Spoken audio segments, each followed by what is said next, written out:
hidden away under the shade cloth is a very beautiful mango tree for my customer. And he's planting it in Antioch, California. Now, Antioch, you wouldn't think of a place to grow mangoes, but this is actually where I saw the biggest, best mango that I've seen in the San Francisco Bay Area. We're kind of up above on this big street that goes down quite a bit, and the river is over there, the big delta. So the north winds, when they come across, they pick up all that water and moisture from the delta and probably humidity and bring it in here. And the north winds are the worst, for subtropical plants besides Arctic freeze. Arctic freeze is going to come from the north. So I think that something magical is happening here, because it also gets really hot because it's very far from the ocean, very far inland, but gets frost protected by the delta and the configuration of everything here, and also the altitude of the cold air drainage going off these streets. Because look at what grows here. Look at this.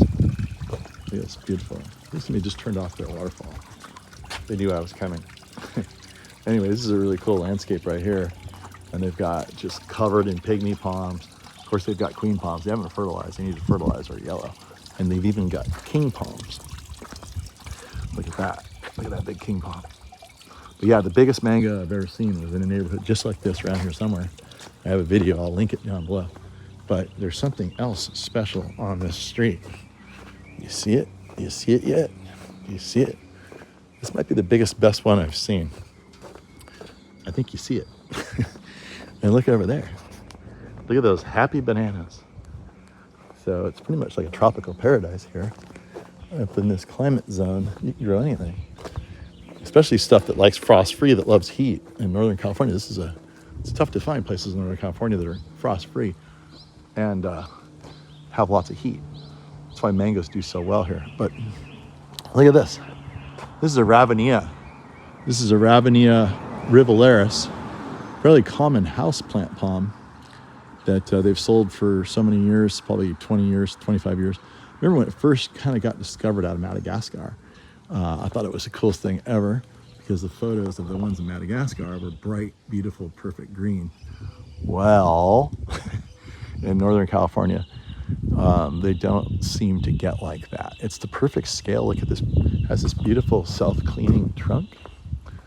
Look, and look, the fronds fall off naturally. In fact, I can even help this tree along here.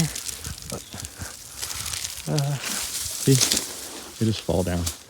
That's all you got to do for your maintenance. It's a great tree. But it has a trunk almost like a Chilean wine palm, the same kind of smoothness and texture.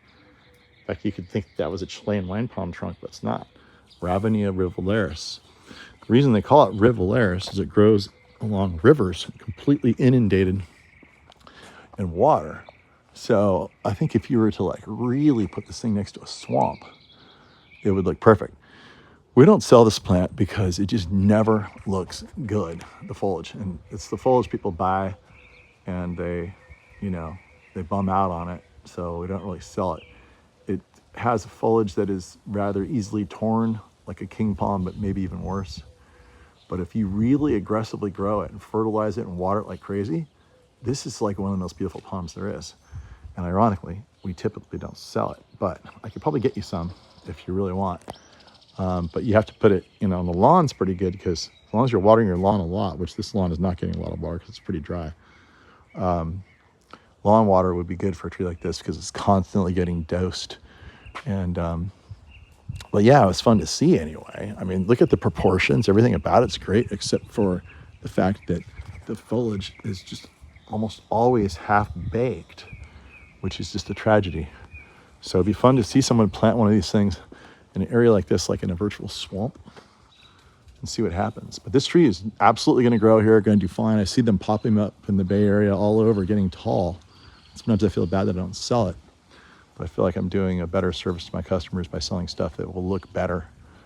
But I just love the proportions, the trunk, the shape, the size. It's thornless. Fantastic tree. It's even flowering up there. It's so happy. Look at the flowers up there. Probably even make babies. But maybe along some streams and stuff like that, thing might naturalize. But that's the biggest, best one I've seen. Biggest, best trunk, tallest, I think, in the whole Bay Area. And so anyway, I got to go plant this mango. Somebody's got to make it tropical again.